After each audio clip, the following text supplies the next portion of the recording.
Alright, just as a reminder that if you're in your game, you're able to move back and forth, that this color square, that little pig is jumping pretty high, huh? That color square is your camera. And I've been getting asked questions today. How do I make this blue square bigger? You're not. You don't add any more to it. We're going to put a camera there, and that is the scrolling camera that will follow your character. So go ahead and click on your main character, click Edit, Behaviors, and then double click on the Run and Jump. There we go. I guess that didn't fix from the other day. Put that back down to 12 from when we were playing with it, going up and down. Alright, next you want to create or add a camera that's going to follow your main character. So if you'll go down to Components and click on Camera under the red X leads us drawer, so Camera, and just move your camera off to the side. Now when you click on the camera box, mouse is acting up a little bit. When you click on that, you'll see a blue line that'll outline your color square. Well, if you hold the plus sign on the right, and you'll see that blue line just keep on going. Now remember, there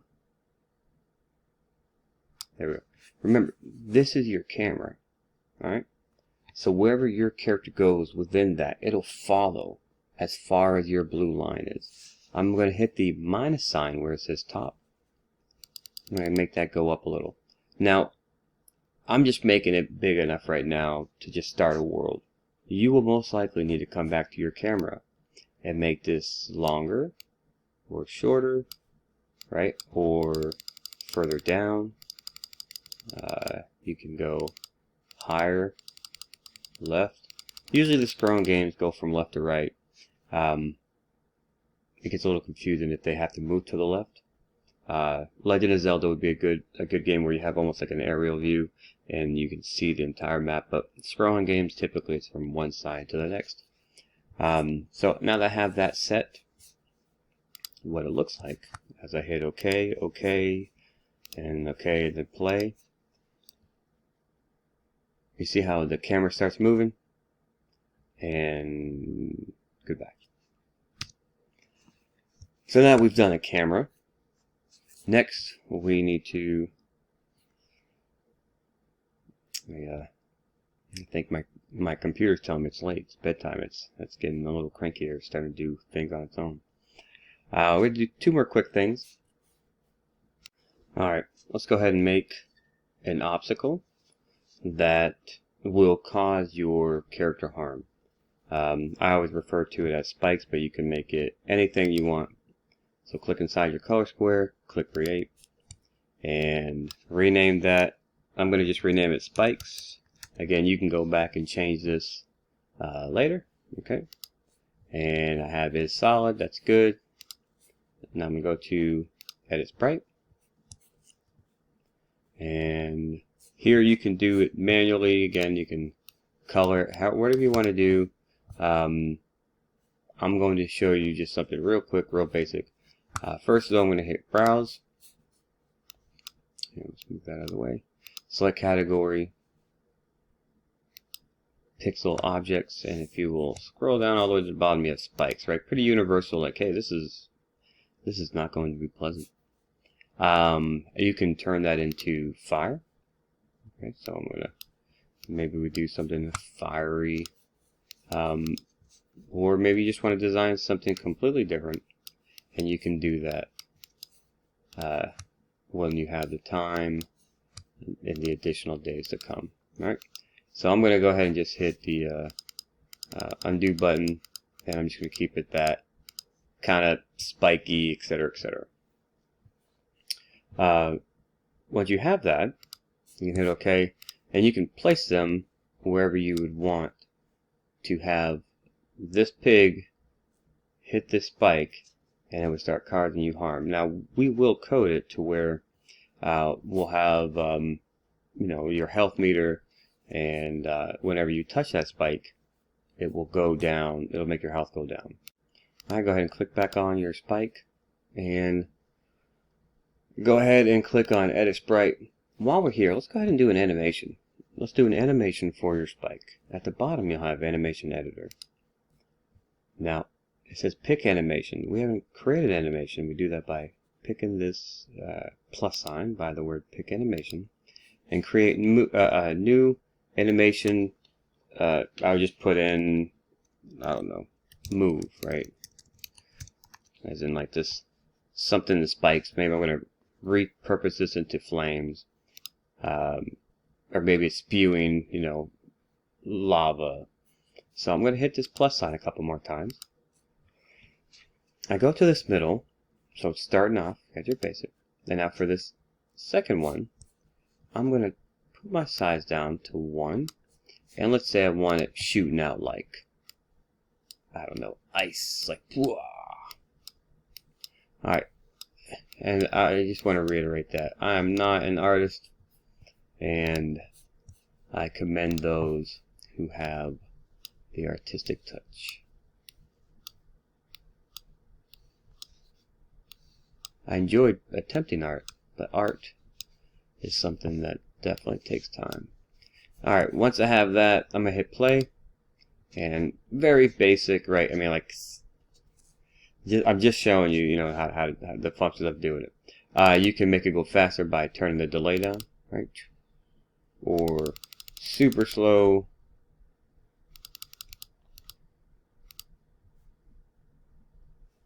I'm going to hit OK. Hit OK, play. That's not working. You know, what happened? Why isn't it working?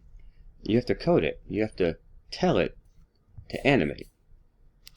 Alright, so in order to do the animation for the spike, to code it, you go back into the edit game, inside the spike, edit, behaviors, and I'm going to do a once trigger. This is saying that, hey, every time you start the game, this is going to happen, alright?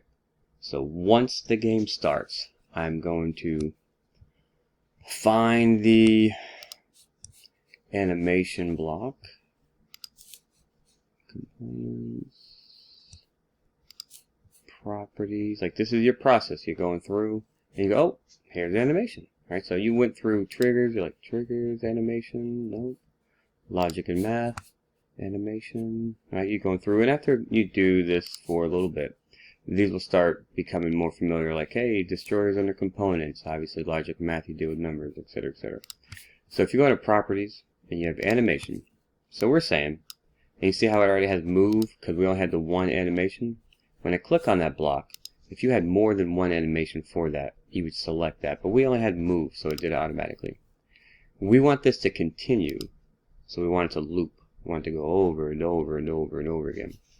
So I'm going to hit OK, and I'm saying that once the game begins, my animation will start, and it will not stop. We're just going to keep it looping. All right, I hit play, and you can see it.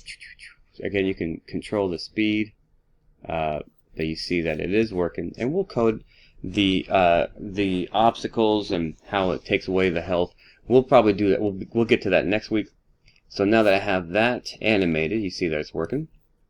I'm going to do one more quick animation, then you'll have the rest of the time to do edit, put your spikes, or maybe you don't want spikes. Maybe you want something different that will cause harm, right? You can do that. I'm just showing you now this is going to be an obstacle. This is going to be something that causes harm. And this is also how you can animate, right? So I'm going to hit stop here. And one more thing.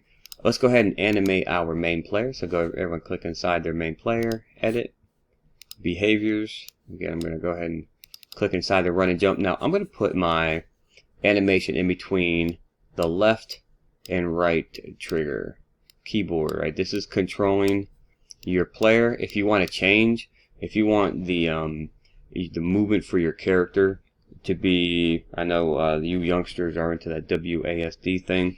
I personally like the arrows. That's what I grew up with.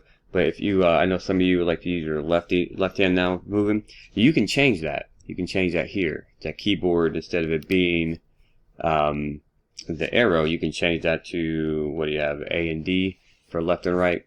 If you do that, make sure when you do a cover page, and we'll do that in a couple weeks, make sure you're putting down in the directions what the controls are, because if not, by default, a lot of us are using either the arrows or WASD.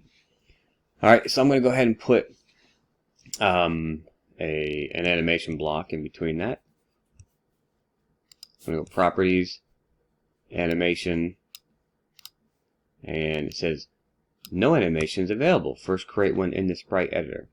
So I wanted you to see this today in class. I saw a lot of some yellows popping up, and a lot of times most of that usually means that you have to go and deal with some sort of movement, like you haven't clicked pretty much for the most part movable in the physics section. So here it's saying, oh, you didn't do an animation. Like, oh yeah, I did one for the spike. I got to do it for the pig now. So if you will hit, leave that there, and then hit OK. And then if you will click on Edit Sprite. Now we just did the animation below for the spike. So let's go ahead and do animation editor again. Plus sign where it says pick animation. Create new. And then for the animation name, for our pig, we just want it to move. And I'm going to go ahead and hit that plus sign a couple more times. Put that back over. Now I have to go back to the browse folder to the right. Browse, select category, pixel charts for the characters.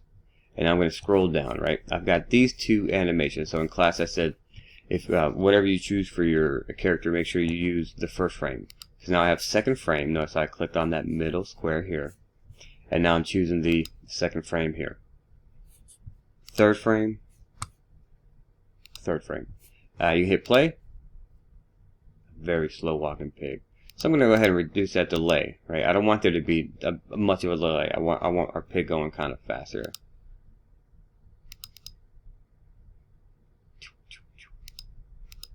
So 2, 3, 1 has like a little mini pig going super fast. Just keep it on 2. You can choose whatever you want. Again, anything you do, you can always go back and modify. I'm going to hit OK, and I'm just showing you basics. Go back into behaviors, double click on the run and jump, click on the animation. Notice how it's not yellow anymore, but I don't have move or walk. I have to click that there and click move, etc., etc. So while it's down, you're saying while it is down on the left, it will start. While it is up, it will stop. Right? So every time you push the key down, your animation is going to start. When it's when your left key is pushed up, which means you're not pushing it down when it's up, then your animation will stop. Go ahead on the right keyboard, do the same thing. Down to start, up to stop. And I'm going to hit the play, and I'm moving. And if you can see, the pig is now has an animation. Okay? And that's it for today. You can, again, I would focus on the character. We just did animation. If you wanted to have something cool with your character, and you put sunglasses on your character on the main sprite, well, now you have to do sunglasses on each part of going back to hitting OK, edit sprite, and go into this part here. Let's say you had sunglasses, right? Maybe your pig is like super cool, man. This is not good. Yeah. All right. It's awful. I'm sorry. All right, here we go. It's terrible. You get the gist. But if I didn't do the rest of the animation, all right. Again, good thing far away because he looks like he's wearing a pair of sunglasses. But sorry, let me hit play. His sunglasses, they disappear, right? So you have to go back to that animation. We click inside, edit sprite, and go back down to the animation editor at the bottom. Pick animation, click move, and this is where you would have to then make sure you draw in your sunglasses on all of them, right? So now the framing is a little higher. Maybe with the running, maybe the sunglasses are getting a little, messed up on his forehead, right? Maybe it's kind of a crazy thing that's going on with the sunglasses. Like, whoa, little bumpy here, there, bub. Yeah. So again, my